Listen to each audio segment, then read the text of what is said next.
Good morning mga guys. Dito ako ngayon sa tinanim kong mais. Ito ngayon ang mais ko na purple corn. 3 linggo na siya ngayon mga guys.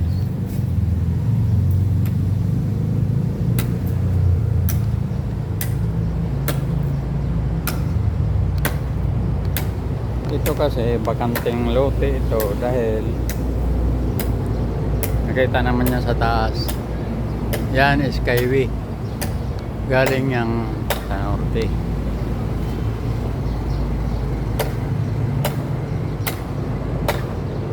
Ito ay bakanteng lote dahil may mga kabahayan ito dati binayaran ng gobyerno ng, hindi ko alam kung NLEX ang nagbayad o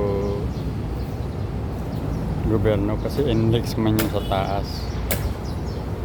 Ngayon bakanting lote, nakita ko na bakanting lote. May taga roon sa amin sa lugar namin na area 4 na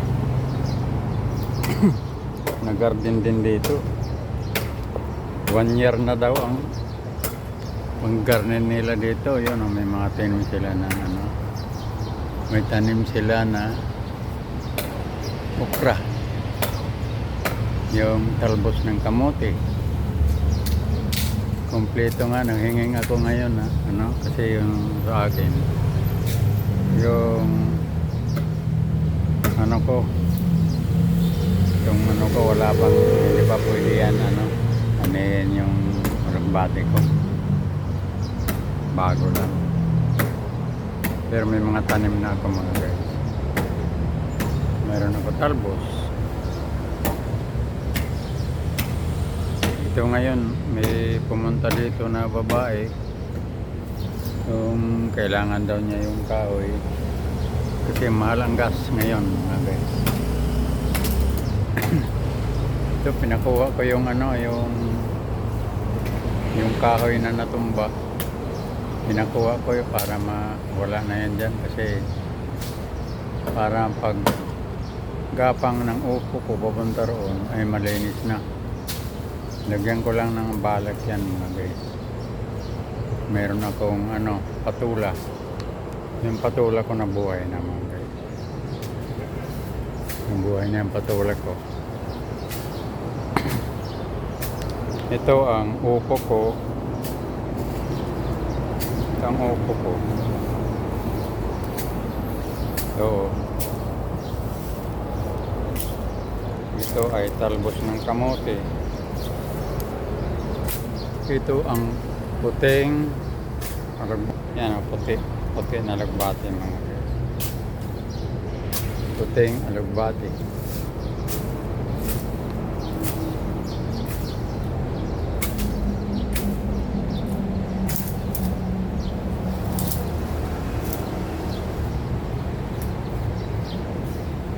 Meron akong beans. Yan, may bago akong tanim na sitaw. Kaya pag lumaki ito mga guys, makalibre na ako sa kami sa gulay. Dahil ang gulay din ngayon napakamahal. Napakamahal ang gulay. Konting tiis lang mga guys bago makaani. Saka maganda ngayon ang panahon kahit umuulan, hindi ka na lagi magdilig.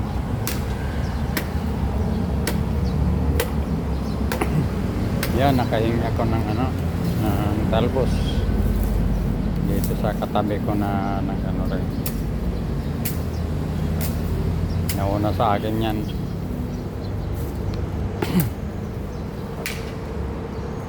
Ito ang kanyang sitaw.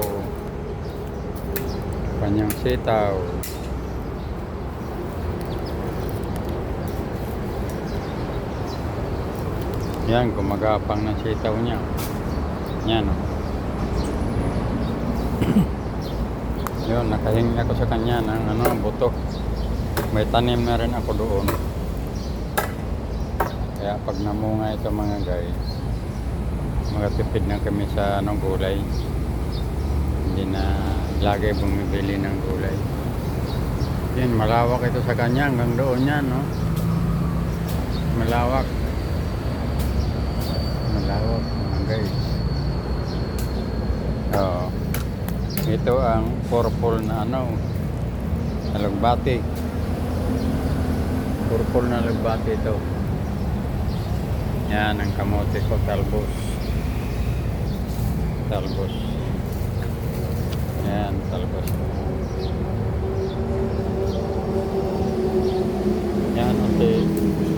Magantay na lang ng kaunting siguro mga 2 buwan pa itong mais ko, purple corn. Ito ay galing, ang original talaga nito galing Peru, pero ito galing sa China na ito, yung binili ng apo ko. Galing na China ito dahil malayo yung Peru, siguro yung mga turista galing China pumunta ng Peru kasi may mga din yan yung alam mo na yung mga turista pag uwi nila nagdala sila ng mga bagay na itanim nila sa kanila,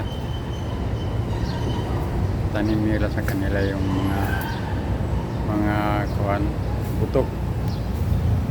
Kaya yon, itong buto nito galing na China. Okay. Yan ang sinabi, purple corn, pero nakita ko parang medyo pula lang, hindi ko alam kung tunay. Yung una ko nabili, yung dinala ko sa Samar, mga guys, talagang itim na hindi naman itim, yung violet. Sa Tagalog, ube siya. Malawak ito, mga guys, kung meron lang masipag dito kasi hindi naman pagbawal yung sa gobyerno pag ganito lang ang tanim mo, mga talbos, lugbati. Dahil kung gamitin na nila itong lugar na ito, madali naman. Kaya parang walisin ka lang naman dito. Ang mahirap kung magtayo ng bahay-bahay, yun ang ayaw ng government. Kasi mahirap yan, palisin na Kadamihan yan, hindi na mapalis yan.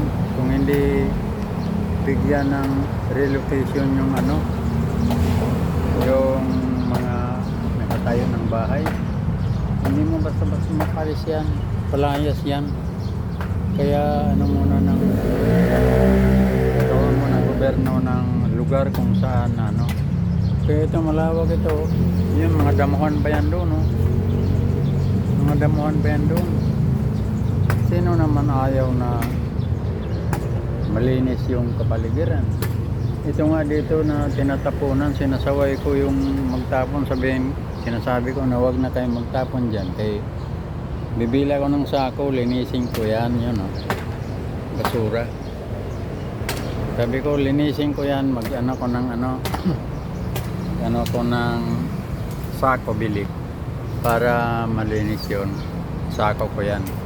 Pero wag na magtapon dyan kasi nililinis na nga Kaya sa konting sipag, malinis din ito. Dahil kung hindi ka maglinis, yan, parking na yan, libre yung parking. Libre nang ang parking, ginagawa pa nila tapunan. Kaya hindi ko yung ibang mga tao, hindi ko maisip na dapat gumawa na sila ng kabutihan, maglinis-linis sila kasi libre nang ang parking, ayaw pa maglinis din sa parking. Kaya mga guys, hindi naman sa pagmamalaki sa atin sarili, kailangan tingnan natin yung magagawa ka ng mabuti sa kapwa. Kasi parang tulong natin sa government ito dahil linisin natin ang ating kapaligiran. Kaya mga guys, itong ginagawa ko dito pag linis, volunteer lang ito. Ito pagtanim mo, sayang naman yung malinis mo yung lugar na yan na walang tanim, di ba? Kailangan magtanim ka rin kasi para mabawi naman yung pagod mo. Hindi na nga tayo, wala naman tayo sahod. Ako, 78 years old na, wala nang trabaho. Nag-antay na lang sa kaunting kaunting pensyon. Kaya yun lang ang yung sa akin naman. Makalakad-lakad ako na may 2,000 step araw-araw. Parang enjoy na rin ako dyan sa ganyan na buhay. Dahil 78, kadamihan sa mga tao na 78 na. Mahina na, marami na maintenance. Ako mayroon din naman, konti lang, hindi kagaya ng high blood. So wala, konti lang. Kaya enjoy natin ang buhay. Habang may buhay tayo, enjoy natin. Para mahirap naman yung naka-standby ka sa bahay na walang ginagawa. Pagdating sa tanghali, matulog. Tapos kain, matulog. Ano mangyari sa iyo mga guys? Ma-high blood ka. Kaya para hindi ka ma-high blood, kumilos ka. Kumilos ka. Kagaya nitong babae nito, kumuha ng mga kahoy kasi mahal daw ang gas. Kaya makatipid siya, isang linggo yan, hindi sila bibili. Pinakuha ko yung kahoy dyan na patay. Na panggato ngayon kasi patay na nga eh. Kaya magandang umaga uli mga guys. Welcome kayo sa channel ko. Konting subscribe, konting like. Hanggang dito na lamang mga guys. God bless. Bye.